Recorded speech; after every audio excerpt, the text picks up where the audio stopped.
Busy. Araw-araw.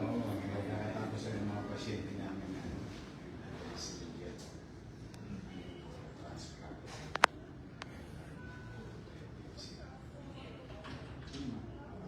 Si ano ko, member din namin si Charles C. Si Charles. Si Charles. Si Charles. Dapat kayo ibig ka namin. Powerhouse. Ang hardware pala pwedeng ma-charge. Ngayon, kung magkatayo ang hardware, paano ko pala? Ito, plug in kayo na. Mismo. Lalo na sa probinsya. Malakas sila sa mga ano. Probinsya talaga sila malakas. Malaki si Charles. Nag-innovate. Ano siya? Third generation na siya. Hapsul ang sila. Hapsul mas na. Oo. Meron daw kayo event. Ay, yun na ho. Mayor, isang karanalan po kung ma-invita ka namin at maging keynote speaker po ng amin. Kailan? January 30 po, Mayor. January 30 po ng gabi sa Amana.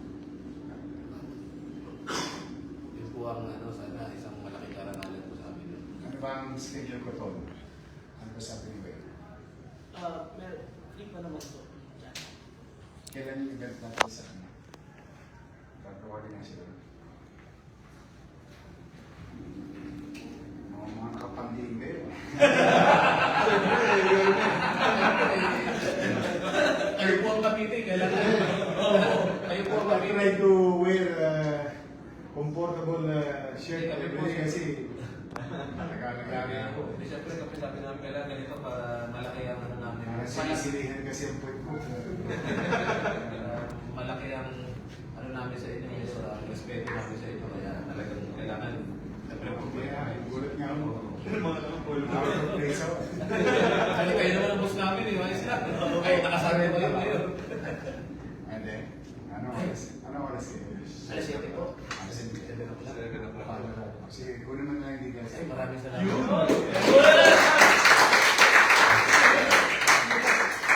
I'll see you. I'm really grateful to JCL Manila, especially nung COVID. Tulong namin kayo. Boss, yung Wayne po kasama natin ng pandemic.